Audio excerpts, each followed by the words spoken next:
Hello kaibigan. Ayan. So welcome back to my channel. Welcome back kaibigan. So in this video is tuturuan ko po kayo kung paano ba mag-change pass ng ating mga Wi-Fi portal. So sa hindi pa nakakaalam kung anong Wi-Fi portal, so ito po yung parang system ng ating mga Wi-Fi. For example, paano tayo mag-change ng name sa ating mga Wi-Fi, paano natin ito i-set up yung ating mga Wi-Fi, kung anong gagawin natin sa ating Wi-Fi. So andun po lahat sa portal po nating Wi-Fi. Tuturuan ko rin po kayo kung saan ba makita yung IP address ng ating mga Wi-Fi, kung anong gamit natin. So napaganda talaga. At yun po ituturo ko sa inyo ngayon. So yung main topic talaga natin dito is how to change pass our Wi-Fi. May nagtanong po kasi na isang kaibigan na kung paano daw ba mag-change pass ng ating mga Wi-Fi portal.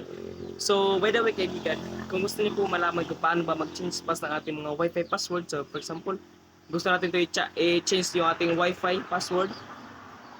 So, meron po akong isang video dyan sa baba kung paano po yung gawin o ginawa ko para ma-change pass po yung ating mga Wi-Fi password. So, magkaiba po ang Wi-Fi portal at saka Wi-Fi password. So, yun.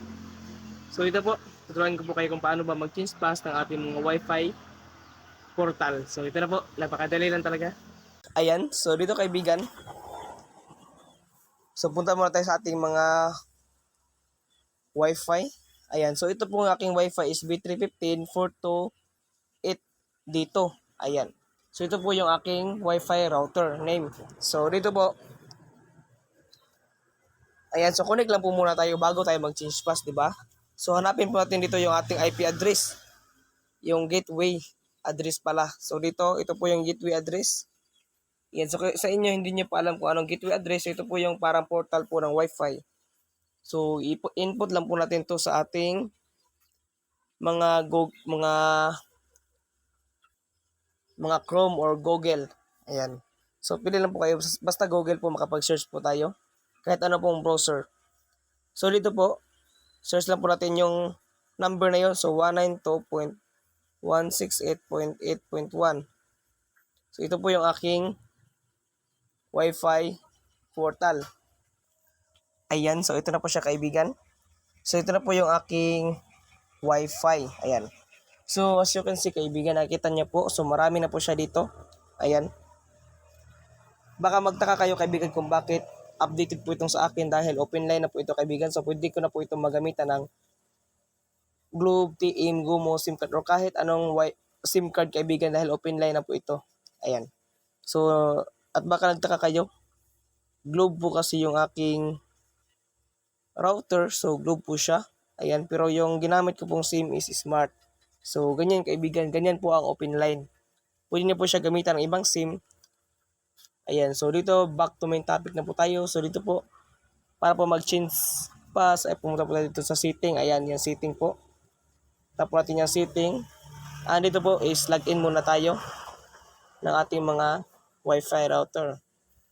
Ayan, so mostly kasi ng mga Wi-Fi router, kapag hindi nyo pa na-open yung portal is admin pa po yung nakalagay. So sa case ko is sasabihin ko na po yung password. So no way, hindi pa pala pwede. Bawal pala sabihin. So ito po siya yung backing band locking. So dito po tayo pumunta sa ating dito sa system. Ayan, so system. Dito po sa system. Ay, mali po pala. So dito po pala sa ating modified password. So dito sa ating system. So tap po natin to ating modified password. So dyan po tayo mag-change pass. Ayan. So yan. Tap lang po natin yung modified password. And as you can see, ito na po siya. Ayan. So meron po tayong current password, new password, password strength. So ito po password strength is kung gaano po baka strong po yung password na nilagay natin. So for example, pag name mo lang is low, pag mayroong number is middle. Pag mayroon na po siyang mga quotations or mga words sa mga combined words, numbers, so dito po siya sa high makalagay. So papakita ko po sa inyo mamaya kung ano po yung mga strong password. So dito po sa confirm password, so lagyan na po natin yung confirm. So mostly kasi sa current password is yun po yung ilagay natin is yung ating admin. Kapag hindi nyo pa na-reset, is admin po yung dapat yung ilagay dahil yan po yung password. So depende po kasi yan sa wifi natin. Meron po kasi doon sa ating mga wifi na nakalagay doon na password is user. So iba't iba po kasi tingnan nyo lang po sa likuran ng inyong mga wifi. So sa akin is current password ko po is dating password ko po is admin. So admin ko yung nalagay ko at yung mag-set up na po ako ng aking bagong password. So dito po sa aking bagong password, so lagay ko po dito for example, James key. Ayan, so yung James key po is low po siya. Low po siya dahil wala po siyang number. So kailangan po natin na combined letters. So for example, para malagay po siya dito sa middle, yan, so middle na yan, gusto na po malagay sa middle, so lagyan na po natin ng 1, 2, 3. So middle na po siya. At kung gusto naman po natin ilagay siya sa high po na mas strong password, lagyan po natin ito. Yan, nakikita niyo po ba to? Wait, nawala siya. So lagyan po natin ito. Ayan, itong mga symbols na to. For example, lagyan natin ng @ Ayan, so naging high na po siya pag nilagyan po natin ng @ So lagyan natin ng hashtag, lagyan natin ng dollars, lagyan natin ng and. So naging high po siya. So ganyan. So ganyan po ang strong password. So dito naman po sa ating confirm password. So kung ano po yung nilagay natin dito sa ating new password, so yan po yung ilagay natin dito sa ating confirm password. Ayan, so for example, ayan, copy lang po natin. Wait.